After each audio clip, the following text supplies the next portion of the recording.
وبركاته. نحمده ونصلي على رسوله الكريم. أما بعد، فأعوذ بالله من الشيطان الرجيم. بسم الله الرحمن الرحيم.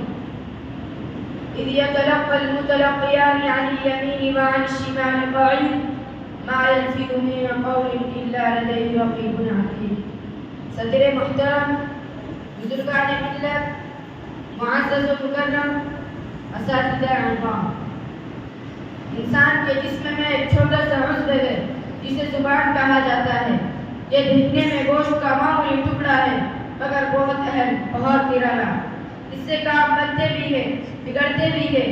اسی سے انسان نیک کام بھی ہوتا ہے، اسی سے بدنام بھی، اسی سے نیکوکار بھی، اسی سے گنہگار بھی، اسی سے خدا کا قریبی بھی، اسی سے خدا کا باغی بھی، اسی سے مومن بھی، اسی سے کافر بھی، اسی سے سب کا شہیدہ اور دلالا بھی، اسی سے سب سے دور سب کے لیے قابل نفرت بھی.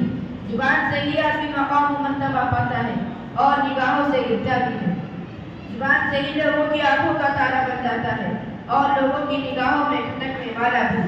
ایک زبان، اس کے ہزاروں کام جیسے ہلائی اور حرکت کی، وہی نتیجہ برآمد ہوا. زبان سے جھگڑے مٹائے بھی جاتے ہیں، زبان سے جھگڑے پہلے بھی کیے جاتے ہیں. زبان سے ہی دوست بنائے جاتے ہیں، زبان سے ہی دشمن بنائے جاتے ہیں. اسی زبان سے اپنی کلمہ ایمان ادا کرتا ہے، اسی سے کفر و شرک بنتا ہے. رسول اللہ صلی اللہ علیہ وسلم ارشاد فرماتے ہیں، جب صبح ہوتی ہے تو انسان کے سارے اعضاء خوشامد کرتے ہوئے بہت ہی عاجزی کے ساتھ کہتے ہیں، دیکھو ہمارے معاملے میں اللہ سے ڈرنا، ہم تمہارے تابع ہیں. اگر تم ٹھیک رہے تو ہم بھی ٹھیک رہیں گے، اگر تم ٹیڑھی ہو گئی تو ہم پر مصیبت آ جائے گی. زبان سے کسی کو گالی دی، برا بھلا کہا، الزام تراشی کی، کسی پر تہمت لگائی، جھوٹی سچی بات کہی، وہ تو کہہ کر اندر چلی گئی. مار کون کھائے گا؟ جھگڑا ہوگا تو پٹائی کس کی ہوگی؟ انسان کے ہاتھ پاؤں کی. ان اعضاء کی جنہوں نے نہ الزام تراشی کی، نہ کسی پر تہمت لگائی، نہ کسی کو برا بھلا کہا. زبان جھگڑا لگا کر بچ جاتی ہے، دوسرے اعضاء مصیبت میں گرفتار ہو جاتے ہیں. اسی لیے رسول اللہ صلی اللہ علیہ وسلم نے سفیان بن عبداللہ ثقفی رضی اللہ عنہ ایک مرتبہ زبان پکڑ کر بتایا تھا کہ سب سے خوفناک چیز زبان ہے. عقبہ بن عامر رضی اللہ عنہ سوال کیا، من نجات، نجات کا راستہ کیا ہے؟ آپ صلی اللہ علیہ وسلم نے فرمایا، املک علیک لسانک ولیسعک بیتک وبک علی خطیئتک. اپنی زبان کو روکے رکھو اور تمہارا گھر عبادت الہی کے لیے گنجائش والا ہو. اپنی خطاؤں پر رو. حضرت ابو ہریرہ رضی اللہ عنہ کہتے ہیں کہ رسول اکرم صلی اللہ علیہ وسلم نے فرمایا، تم جانتے ہو کہ کیا چیز لوگوں کو زیادہ جنت میں لے جاتی ہے؟ پھر خود ہی ارشاد فرمایا، تقوی اللہ و حسن الخلق، تقوی اور حسن اخلاق.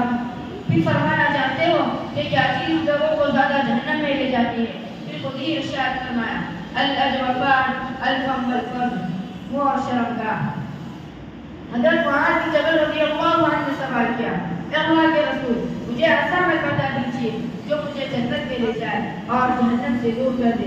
آپ صلی اللہ علیہ وسلم نے فرمایا، اے معاذ، تم نے بہت بڑی چیز پوچھ دی. اللہ جس پر آسان کر دے اس کے لیے آسان ہے. سنو، اللہ کی عبادت کرو، اس کے ساتھ کسی کو شریک نہ ٹھہراؤ، نماز قائم کرو، زکات دو، رمضان المبارک کا روزہ رکھو اور بیت اللہ کا حج کرو. پھر آپ صلی اللہ علیہ وسلم نے فرمایا، میں تمہیں ابواب جنت بتا دوں. سنو، روزہ ڈال ہے، صدقہ متاع کو اس طرح بجھا دیتا ہے جیسے پانی آگ کو، اور رات کی تنہائیوں میں نماز پڑھنا. پھر آپ صلی اللہ علیہ وسلم نے یہ آیت کریمہ تلاوت فرمائی، تتجافى جنوبهم عن المضاجع يدعون ربهم خوفا وطمعا ومما رزقناهم ينفقون. ان کے پہلو اور خوف کا اس علیحدہ ہوتے ہیں، اس طور پہ کہ وہ لوگ اپنے رب کو امید و خوف سے پکارتے ہیں اور ہماری دی ہوئی چیزوں میں سے خرچ کرتے ہیں. پھر آپ صلی اللہ علیہ وسلم نے فرمایا، دین کا سرا اسلام ہے، اس کا ستون نماز ہے، اس کے کوہان کی بلندی جہاد ہے. پھر آپ صلی اللہ علیہ وسلم نے فرمایا، میں تمہیں ایسی چیز نہ بتا دوں جس پر ان کا مدار ہے. معاذ بن جبل رضی اللہ عنہ نے عرض کیا، اللہ کے رسول ضرور بتائیے. آپ صلی اللہ علیہ وسلم نے اپنی زبان پکڑ لی اور فرمایا اس کو بند رکھو. معاذ بن جبل رضی اللہ عنہ نے عرض کیا یا نبی اللہ وَإِنَّا لَمُؤَاخَذُونَ بِمَا نَتَكَلَّمُ بِهِ. اے اللہ کے نبی ہم اس چیز کی وجہ سے بھی پکڑے جائیں گے جو ہم بولتے ہیں. آپ صلی اللہ علیہ وسلم نے ارشاد فرمایا هل يكب الناس في النار على وجوههم أو على مناخرهم إلا حصائد ألسنتهم.